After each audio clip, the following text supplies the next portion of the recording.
3 different ways to make a ton of money online or in person, but the only thing is that they're super illegal. Now warning, this video is not telling you to do any of these. These are just examples of what people do to make money illegally, either in person, online, or whatever it is. So in this video, I'm going to be basically showing you the top 3 ways that people are making millions of dollars illegally, and I'm going to be showing you the pros and cons of doing these kind of techniques, but it's just so that you guys can learn what these people think when they scam people or steal money, and basically this would teach you guys what to look out for. Alright, now let me ask you a very interesting question. If someone offered you, maybe a friend, a family member, or just some random person at school, offered you $30K every time you stole some packages for them, but you have no clue what is in these packages, well, would you do it? Now the only downside is that you may get 30 years of prison. Really put some thought into it, but I would say that I would probably never do anything like this if the time is that great. The reason is because you cannot buy back time, and that's why I wouldn't recommend any of these for you guys. And even if it's just 1 year of prison, you're not getting that 1 year back. Not mentioning that, you guys should check out my Discord where I'm gonna be helping people for free just for this week, and then later on you guys can always join the premium if you want. Basically I just do one-on-one talks with people, and also I help you create your own businesses online. So number 1, we're gonna be talking about selling and buying stolen phones,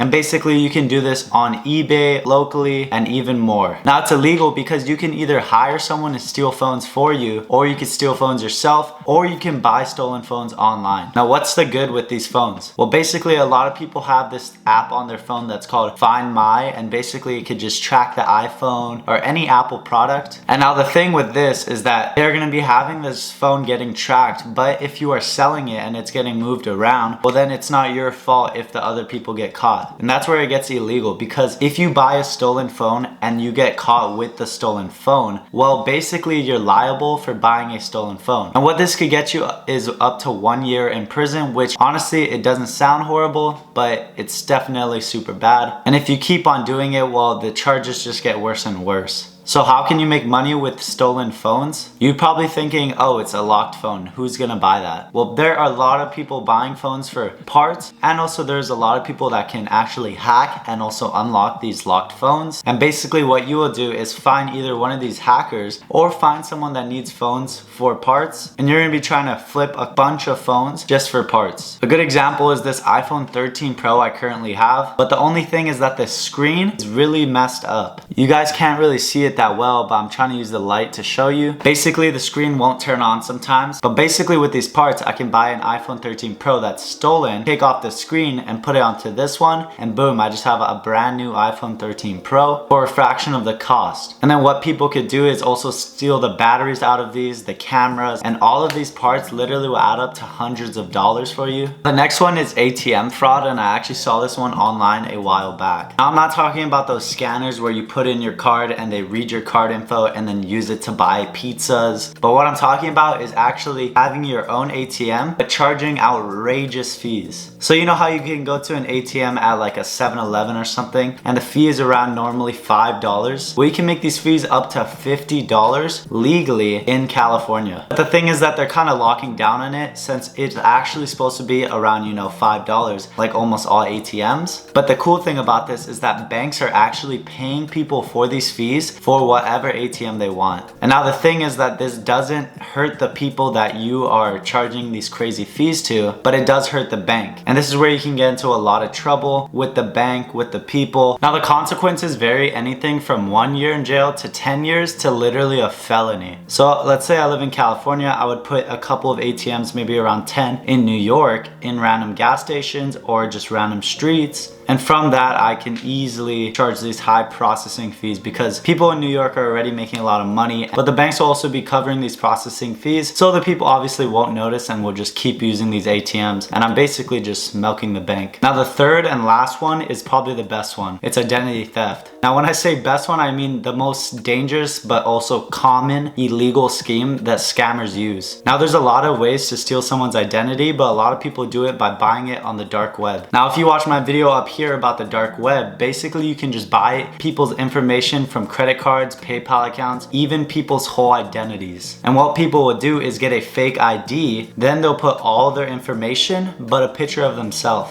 This results in you having their identity, and basically you can use this to open up a bank account. Now once you have a bank account open, you can take out loans, you can buy stuff from T-Mobile or Apple or all these places, or you could just buy a pizza if you really wanted to. And that's what really famous scammers do, like this one guy, I forgot his name, but he does just literally buy pizza with other people's identities and their bank accounts. Now with this, you could easily profit thousands of dollars per day or even week, because you're getting multiple of people's identities and multiple IDs, and then you're just opening up new bank accounts under different banks, etc. Now the risk with this is very, very high, and obviously this can either vary from 1 year to a felony, and that's a lot of years in prison. 30 years, you probably die before you actually made it out of prison, honestly. And the reason this is so risky is because you keep on making new identities with your face on them, and if you stay in the same area, obviously people will catch on, banks will catch on, and the federal government will catch on. So if you were to do something like this, you would have to keep on moving around the US, and that just does not sound fun. And also it's gonna be kind of hard to be buying all this stuff from local stores like T-Mobile and Apple and then reselling it without getting caught. It's actually shown that almost 1/3 of Americans have gone through identity theft, but they actually do get their money back as long as it's not in the millions. Now think about that. That's literally 1 in 3 people that have their identity stolen. People steal money,